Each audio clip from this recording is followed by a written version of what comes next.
Una tripletta del nuorese Andrea Pintori consente all'Albalonga di conquistare 3 punti d'oro sul campo della Nuorese al termine di una gara combattuta che i padroni di casa avrebbero almeno meritato di pareggiare.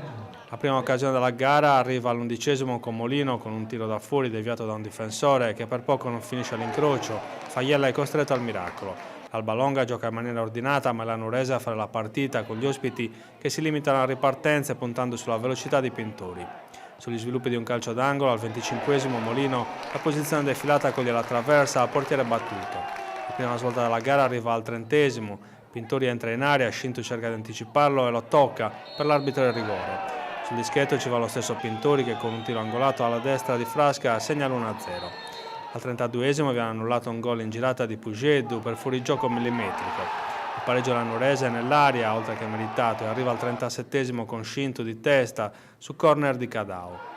Un 1-1 che sta stretto alla Nuorese. Al 45° arriva il 2-1 per i padroni di casa, grazie a Pujeddu, servito splendidamente da Curcio. L'attaccante con un pallonetto supera Faiella. In avvio di ripresa la Nuorese spreca la palla a gol che forse avrebbe cambiato il destino della gara. Al terzo Pujeddu, lanciato da Curcio, si presenta solo davanti a Faiella e calcia alto.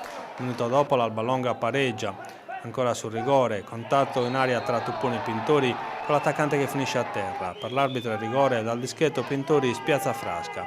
La Nuorese continua a fare giochi e a tentare di ottenere la vittoria, ma allo scadere arriva il gol di Pintori su punizione. Frasca tocca ma non controlla. Nel finale è inutile il forcing dei padroni di casa.